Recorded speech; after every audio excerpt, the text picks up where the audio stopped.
So question, was the Tsar happy? If yes,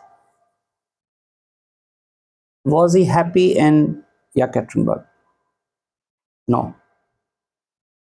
ठीक है. So sovereignty जो इसकी होती है वो सब्जेक्टिविटी में वो नहीं रह सकता. The king cannot live, the sovereign cannot live in subjectivity. That's why, despite all the loneliness and despite being miserable at the top, he cannot become a subject. He, that unlivability of subjectivity, of being a subject, makes everything about sovereignty livable. Okay? Another question. Why did King George did not want the Tsar to come? Why did King George, why did the Windsors become the Windsors? Mhm. ठीक है ना. तो वो जो अपने थे क्या नाम था, सैक्स कोबर्ग गोता, उसको उन्होंने चेंज करके विंडसर बना लिया था because rebellion from the people. उसके बाद वो बच जाते लेकिन वो सब्जेक्टिविटी को बर्दाश्त नहीं कर सकते. सॉवरेन जो है वो सब्जेक्टिविटी की उसमें नहीं रह सकता, इसीलिए हर चीज जो मिजरेबल है वो उसके लिए अच्छी हो जाती है. अच्छा, sovereignty is in this way subjectivity is itself measured by something that it cannot reach and that cannot indeed itself stabilize. This process defines it cannot reach subjectivity. ठीक है. और सब्जेक्टिविटी की सिचुएशन में वो कभी भी स्टेबलाइज नहीं होगा. नेपोलियन के बारे में सोचो, नेपोलियन हारा, चला गया, मगर वो एल्बा में गया और एल्बा में जाके फिर उसने दोबारा से हाई रिस्क मनोवर उसने किया और वो वापस फ्रांस आ गया और वापस आके उसने अपनी किंगडम को एस्टैब्लिश करने. बीच में उसके हाथ से किंगडम चली गई थी. वो एग्जाइल हो गया था to an island called Elba. Elba से वो आया है because he may have been safe in Elba, लेकिन वो एल्बा के अंदर रह नहीं सकता था. The idea of subjectivity made life unlivable. In other words, the idea of subjectivity made sovereignty very livable. In this way, subjectivity itself measured by something that it cannot reach and that cannot itself be stabilized. This process defines sovereignty and subjectivity in their possibility and their failure. Subjectivity is the failure to attain to a sovereignty that is always in excess of itself. Okay? In this way, both sovereignty and subjectivity cannot reach themselves. Okay? It's an excess. It's something which is in excess. Okay? So अगर हम इसको देखें,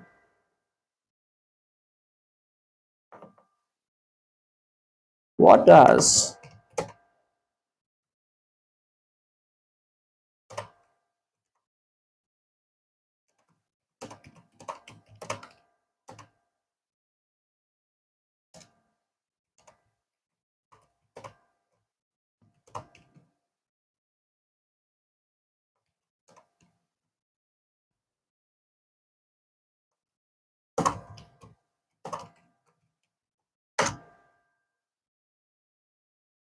okay,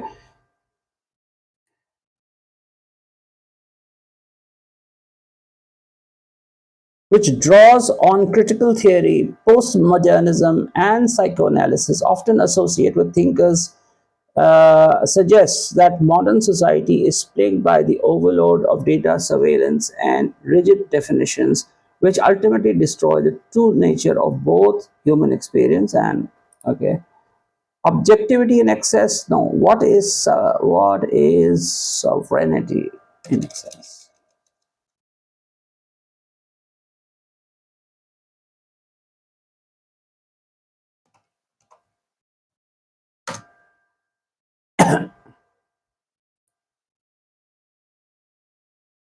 Okay. Based on political and post-structural theory, these phrases refer to the complex, often contradictory nature of modern power. Okay, where it sounds so much like Jareda, where sovereignty grows on itself and then turns on itself. So, uh, contradictory nature of modern power, where states' claim to absolute authority is challenged by interdependence of its own ability to fully define or control its citizens' subjectivity. Okay. Sovereignty in excess or sovereignty surplus. Sovereignty in excess or sovereignty surplus refers to a phenomenon where sovereignty spills over beyond its traditional Westphalian and state-centered limitation. Okay, so spillover. How does it spill over? It's an excess. What do you mean by excess? There is overabundance of claims. Okay, we can do this, we can do this, we can overabundance of claims. Why? Because sovereignty has gone to someone's head.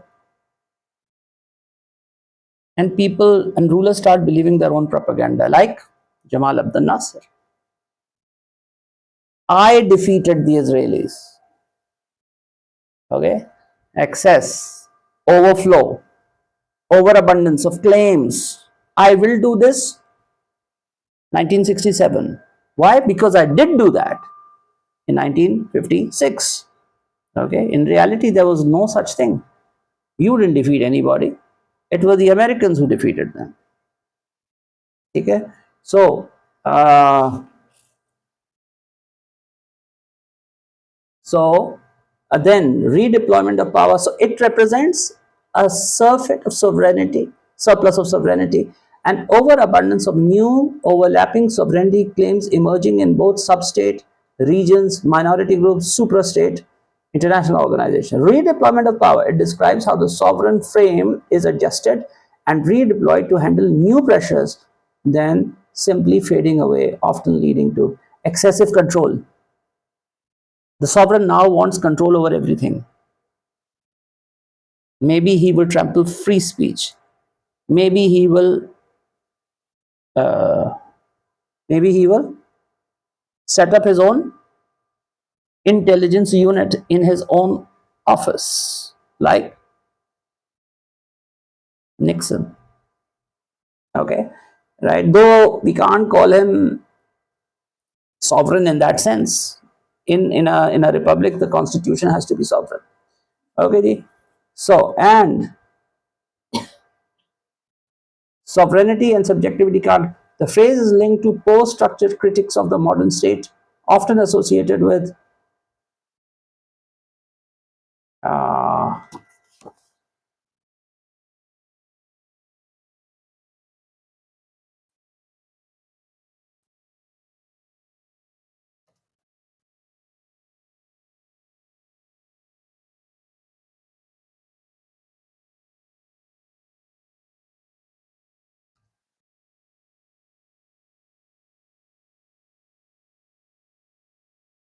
okay, yeah, Patile, Derrida. Okay, sovereignty in excess means refers to the form of power or existence that goes beyond rational, utilitarian, legalistic bounds of traditional sovereign power. Excess, powers, spillover of power beyond limits, beyond constitutional limits, beyond ethical limits, beyond traditional limits, beyond utilitarian limits. Okay, neither sovereignty and subjectivity can reach themselves. The phrase refers to the paradoxical idea that both ruler and the ruled are unable to achieve full independent self-possession and self-knowledge. The ruler is always fooling himself, and so are the people. Both are fooling each other and fooling themselves. Okay, we can defeat Israel flat out. Who's fooling? The people are fooling themselves, and the ruler must tell them what they want to know, what they want to believe in order to stay in power. So it's a mutually harmful relationship. ठीक है जी। सो ये आपका है, इसमें ये जो है तो पढ़ना जरूरी होगा।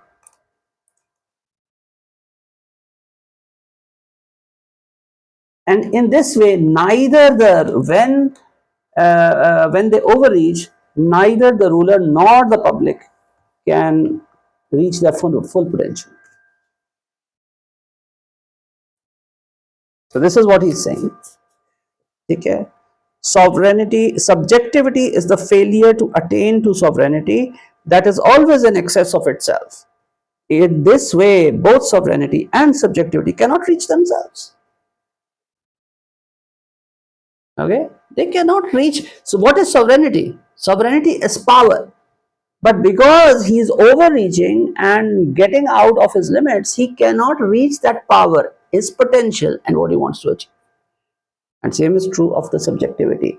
In Derrida, sovereignty, because of its irreducible openness or unconditionality, is itself the means of its own disestablishment. Okay.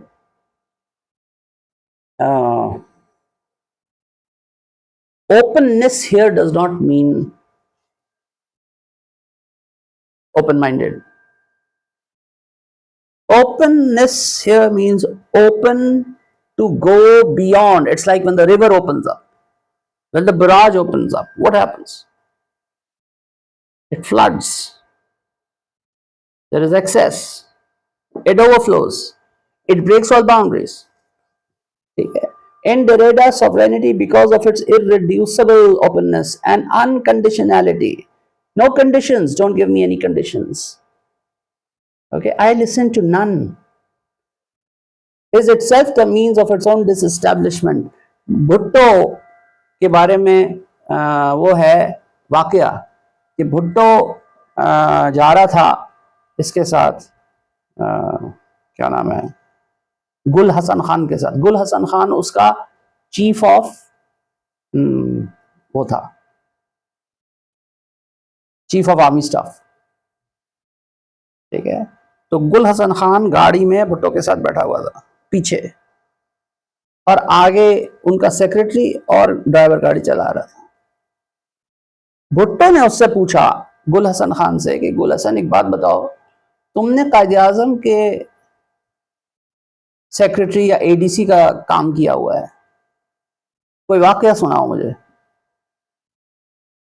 तो गुल हसन खान ने कहा, सर इसी तरह का दिन था, कायदे आजम पीछे बैठे हुए थे, उनके साथ उनका एक सीनियर ऑफिसर बैठा हुआ था, मैं जूनियर ऑफिसर था, मैं इस आगे वाली सीट पे बैठा हुआ था जहां पे ये ऑफिसर बैठा हुआ है, और इसी तरह गाड़ी चल रही थी और हम मलीर से गुजर रहे थे।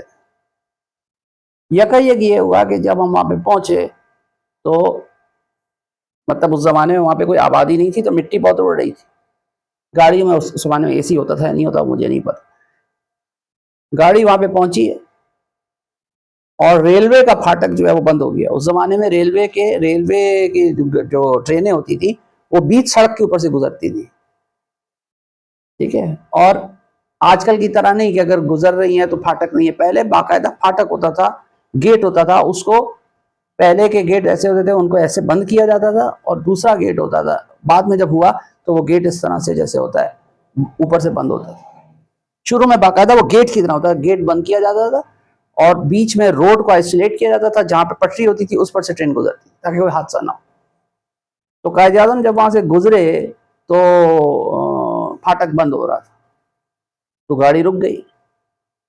तो कहने लगा, मैं उतरा और मैंने जाके उससे बात की, जो गार्ड था। मैंने उससे कहा कि भाई देखो, ये गाड़ी में कायदे आजम बैठे हुए हैं और इस वक्त वो बीमार भी है। तो उसने कहा, जी क्या बात है, आप तो वहीं से इशारा कर देते, मैं ट्रेन उधर रुकवाता हूँ, गेट खोल देता हूँ, कोई मसला नहीं। क्योंकि उस जमाने में वो तो था नहीं, वायरलेस वायरलेस तो था नहीं, वो एक झंडा हिलाया जाता था इस तरह से, एक ग्रीन झंडा होता था जिसका मतलब होता था आ जाओ, और एक रेड झंडा होता था जिसका, और उन्होंने कहा मैं यहाँ से झंडा हिला दूंगा, उसको नजर आ जाएगा, वो ब्रेक लगा देगा वहां। और उसने जो है फाटक खोल दिया, ट्रेन दूर थी तो उसने कहा मैं फाटक खोल देता हूँ, आप जाएं, मैं झंडा हिला दूँ। कायदे आजम ने देखा कि ये क्या हो रहा है, तो ये आके बैठा, तो कायदे आजम ने कहा कि Gul Hasan what happened, train is not going. उसने कहा नहीं सर ट्रेन तो आएगी, लेकिन मैंने आपकी वजह से ट्रेन को रुकवा दिया है। तो कायदे आजम ने कहा कि अच्छा गुल हसन एक बात बताओ, अगर मेरे मुल्क में कानून बनता है, अगर मैं उस कानून को खुद तोड़ूंगा तो मेरे मुल्क में मेरा कानून कौन रिस्पेक्ट करेगा उसको? फाटक खुलवाओ, फाटक बंद कराओ और ट्रेन को आने दो। फाटक बंद हुआ, ट्रेन आई। अभी ये लोग वाकया खत्म हुआ था, आगे भुट्टो साहब की गाड़ी गई, फाटक बंद हो गया। फाटक नहीं बंद हुआ, बत्ती लाल हो गई, फाटक नहीं था, ट्रैफिक की लाइट रेड हो गई। ड्राइवर वो वाकया सुन रहा था, उसका उस पर इतना असर हुआ कि उसने आगे ब्रेक लगा दी। भुट्टो ने कहा क्या पागलपन है भुट्टो, किसी लाल बत्ती भी नहीं रुक रहा, चलो। Excess of power, excess of sovereignty, classic example हर चीज की होती है सिग्नल, उस पर लोग रुक रहे हैं या नहीं रुक रहे। एक्सेस ऑफ सब्जेक्टिविटी, सब्जेक्ट भी तो एक्सेस है, वो सॉवरेन इसलिए एक्सेस है क्योंकि सब्जेक्ट एक्सेस है। ठीक है, मबजूल हमेशा अफजल की पैरवी करता है, वो बड़ा नहीं कर रहा तो मैं किस लिए करूं, वो भी वैसे चले। ठीक है, तो ये इस तरह से हुआ। अब ये कह रहा है in Derrida sovereignty because of its openness, sovereignty must imagine the authoritative stabilization of its own access over itself. Imagine, ये रियलिटी नहीं है। सॉवरेन अपने इन तमाम एक्सेसेस से अपने आप को डिस्टेबलाइज करता है और इमेजिन करता रहता है कि इससे मेरा पावर बढ़ रहा है और मैं स्टेबलाइज होता जा रहा हूं। Sovereignty turning on itself while convincing the idiotic leader that he is always secure when he is making himself insecure by excess। भाई देखो बात सारी ये है, जो अपनी हद से बढ़ता है वो borrowed टाइम पर है, सीधी बात खत्म। मैं तेज चला रहा हूं, सिग्नल तोड़ते हुए जा रहा हूं, एक सिग्नल से बच जाऊंगा, दूसरे सिग्नल से बच जाऊंगा, तीसरे सिग्नल से बच जाऊंगा, लेकिन I am on borrowed time. पांचवें सिग्नल पे कोई गाड़ी आएगी मुझे उड़ा देगी। ठीक है, इसलिए हद में रहना अपनी सिक्योरिटी के वो है। ठीक है, इंसान, किसी क्लासिक एग्जाम्पल पता है क्या है, जूता जो इंसान पहनता है, जब जूता पैर में नहीं है तो पैर आजाद है, लेकिन आजाद पैर पत्थर पे से जाएगा और जख्मी होगा। ठीक है, उससे बचने के लिए इंसान अपने पैर को खुद जूते में कैद कर लेता है, लिमिट लगाता है। ठीक है जी, उसमें उसका अपना फायदा है। This openness on excess gives sovereignty its charisma and authority but it menaces it। और जी क्या बात है, साड़ा बंदा है, साड़ा शेर है। ठीक है, ये तो कहीं रुकते ही नहीं है, तो तूफान है, और चढ़ाने वाली आवाम होती है, क्योंकि वो उसमें अपनी वो ख्वाहिशात देख रहे होते हैं जो वो पूरी नहीं कर सकते। सुबह से शाम तक ये कानून को फॉलो करते हैं, नहीं करना चाहते हैं मगर मजबूरन करते हैं। तो जब एक तोड़ रहा होता है तो उन्हें वो नजर नहीं आता जो वो है, उन्हें वो नजर आता है जो ये होना चाहते हैं उसमें, वो इनका आइकॉन है, उसकी एक्सेस इनका इंस्पिरेशन है। नहीं नहीं, इनका इंस्पिरेशन नहीं है, इनकी फैंटेसी है, जो ये ख्वाब में करना चाहते हैं और कर नहीं पाते हैं, तो उसको एडमायर करते हैं। ठीक है, उसकी क्लासिक एग्जाम्पल क्या है, वो जो था एक लीडर उसने उसमें बैठ के कहा था, मैं कोई सड़क पे चलता हुआ आदमी हूं, उसूलन सड़क पे चलने वाले हर आदमी को उस दिन जाके उसको सरजनिश करनी चाहिए थी उसकी, लेकिन नहीं की उन्होंने। क्यों? वो सारे दिन सड़क पे चलते हैं मगर नफरत करते हैं सड़क पे चलने से। उनके नजदीक इंस्पिरेशन या फैंटेसी यही है कि वो उसी तरह से एयर कंडीशन गाड़ी में बैठे जैसे ये बैठे और उस तरह चलें, ना कोई सिग्नल ना कोई कुछ। सब्जेक्टिविटी भी एक्सेस है, सॉवरेनिटी भी एक्सेस है, दोनों टर्निंग अपॉन देमसेल्व्स है, इसीलिए दोनों का अचीवमेंट जीरो है, दोनों की नॉलेज बेस गिरी हुई। ठीक है।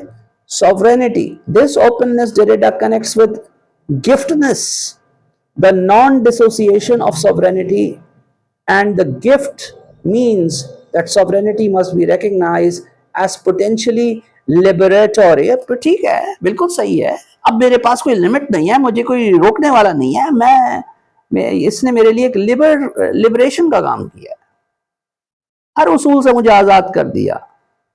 No trammels for me, no trammels of ethical boundaries, no trammels of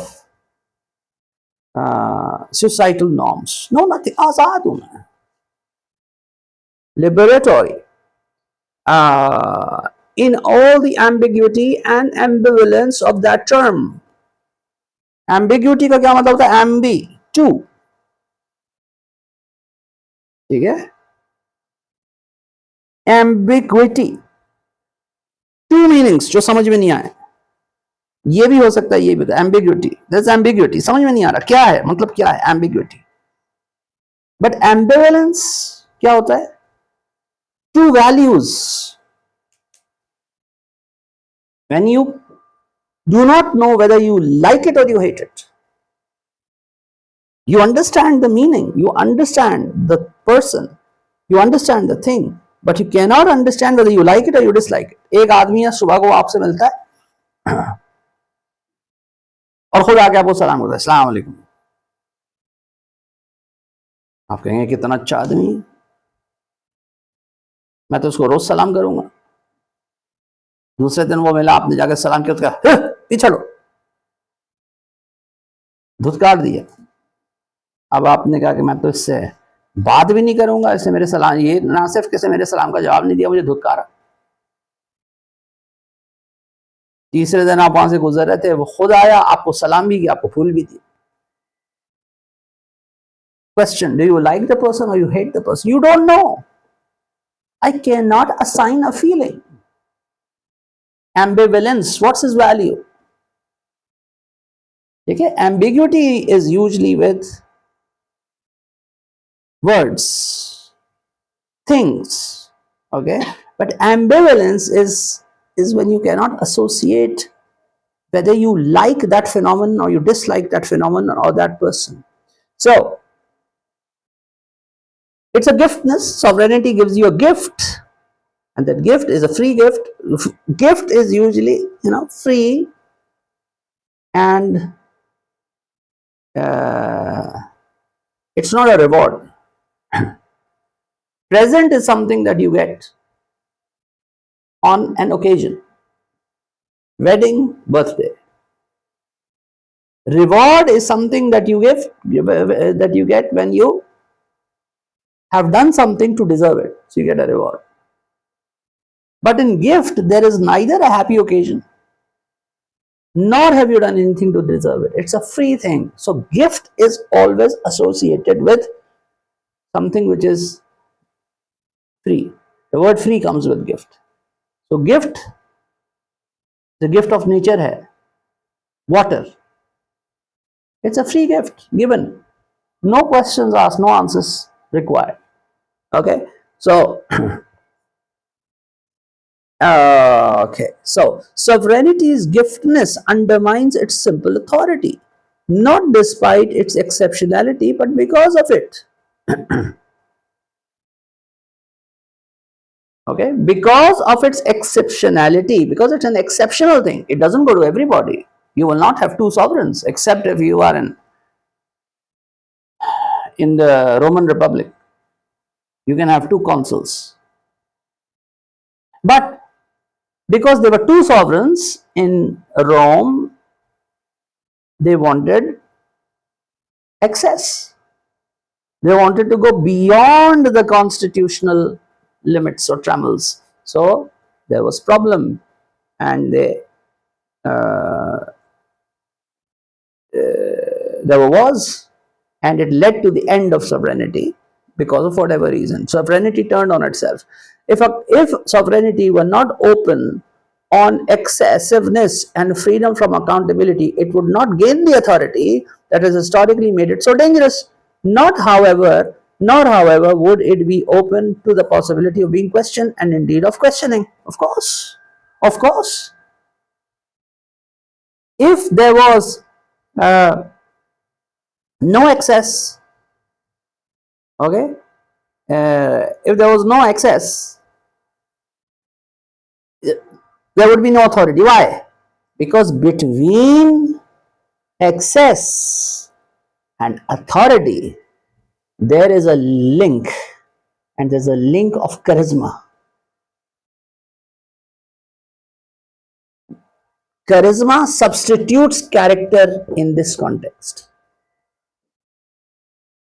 And this charisma legitimizes the excess in the eyes of subjectivity and makes the action legitimate, thereby legitimizing more authority. So it's a cycle. Excess creates charisma. Charisma increases authority and legitimizes authority to create more excess. Thereby, what happens? Thereby making it so strong, making sovereignty so strong and secure.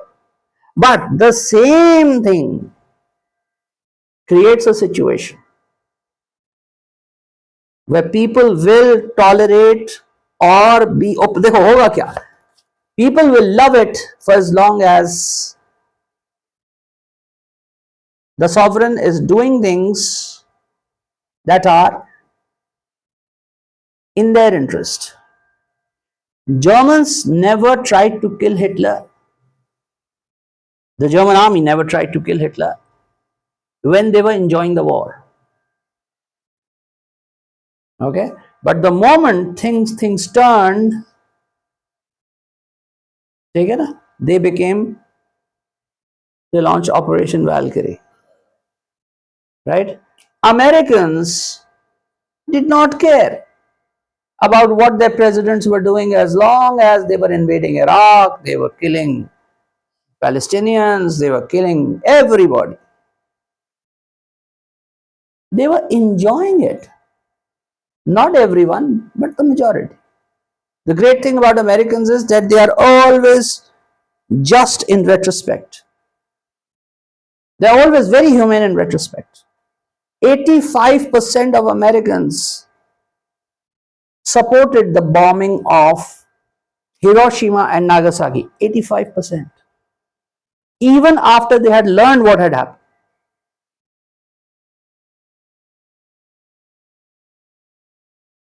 80% of Americans supported the McCarthy witch hunts.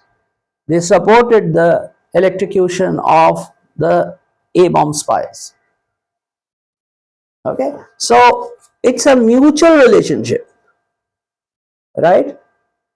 If sovereignty were not open on excessiveness and freedom from accountability, no accountability, it would not gain. But now what will happen? This will not stop. The sovereign will not stop. A time will come, or a sovereign will come, who will not just trample the rights of your enemies, but he will also start trampling your own rights. And that's what Trumpism represents. Okay, the time has come now for everyone to suffer. समझ में आ रही है बात? ठीक है? So this is what he's saying. It would gain authority that has historically made it so dangerous, nor however would it be open to possibility questioned and indeed of questioning. Sovereignty both resists and requires interrogation not simply in the form of moral judgment of citizen subjects, but implicitly in its very own constitution. Now, this is very, very important. This is very, very important. It's coming forward now. Okay, sovereignty जो है, what he has called interrogation, I am going to call scrutiny and accountability. The excess creates liberation. Liberation from what? Accountability. But sovereignty by its very nature requires accountability, requires interrogation. Not from the people, not from the people protesting, but from a constitution that legitimizes and empowers people and their representatives to always, always hold the ruler accountable. And this is what the situation shows. For 250 years from the time of Washington, General George Washington, everything in America was happening on the goodwill of the sovereign. Goodwill of the sovereign. I am going to respect the US Constitution. Okay? He was respecting the American Constitution, and people were thinking that there were excellent built-in checks and balances in the system. No, there weren't. When the sovereign decided that he is not going to consult Congress before waging a war, that was it. Congress had no way of stopping except the purse strings. But then they had to see that if they choked the money for the president, what is the electorate going to do to them? Are they going to return after 2 years as congressmen, as senators? So they were browbeaten by the president to approve his wars, like the Gulf War, 1991. Everyone knew there was no higher principle involved in that war. Everyone knew that. Bush had just created an aura that this is good versus evil. How is it good versus evil? Okay. So,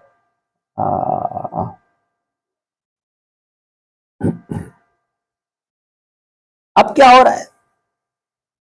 ठीक है? Now the same story is being repeated within the country in the domestic context. Okay? It turns out that the system was working so well because the presidents were willingly not interfering in the internal matters of the states, and they were respecting the governor's rights to do so. But if the president decides, there is no real check and balance. So this is what he's saying. There has to be a constitution. There has to be not just people, but people empowered to hold the executive or the sovereign responsible for what he is doing. It turns out Pakistan का system जो था वो बेहतर था, because जब पाकिस्तान के अंदर military courts बने थे जिन्होंने उनको एग्जीक्यूशन करनी थी 1999 में, so they carried out 2 to 3 executions, but after that the Supreme Court ruled that these courts are not legal, and that was the end of the courts. And in the United States, there's one ruling, two ruling, three rulings. Look, this is not legal. This is not legal. This is not legal. It doesn't matter because there are no checks and balances. For 250 years, there were no checks and balances, and no one felt it because the leader at the top, probably he also did not think that there were no checks and balances. He probably thought there were checks and balances, and he did not disturb he didn't rock the boat. It was just because of the goodwill that the system was working smoothly. So, but implicitly in its constitution, its very constitutive openness to the necessary contingency of what will happen, whatever that may be. In other words, the event that leaves sovereignty always already riven as it looks on the future. Accordingly to Derrida's analogy, the event is to be connected to the temporality of the messianic. Okay, every leader comes in saying, I am the Messiah and I am going to deliver you from everything. It's a temporary thing. There is no such thing. There is no such thing. Okay, now he has taken it to the ultimate level, sovereign, and now he's raised it to the level of the Messiah. As the articulation of authority and subjectivity, sovereignty always broaches the metaphysical, specifically the sacred, whether in the form of luminous body of the king, the ritual figure of the vulnerable homosacre, or even in this its most abstract form, the messianic without the messianism. Okay, so now excess is increasing now. How do you legitimize yourself even more? You legitimize it, authority you legitimize by, you broach means start discussing, you open a discussion on the metaphysical. Okay, who appointed me? Where does my authority come from? It comes from the Bible. Okay, when King Abdullah was asked, hello, who made you, what is the source of your power?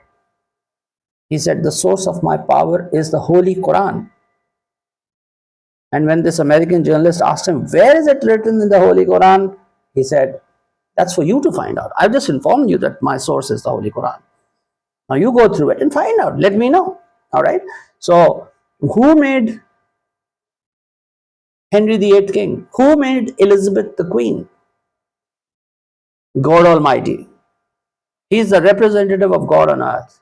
The metaphysical. Now you're invoking the metaphysical. You're leaving the temporal realm and you're going into the metaphysical, specifically the sacred, whether in the form of luminous body of the king, the ritual figure of the vulnerable, or even the most, the Messiah. Who called himself the Messiah?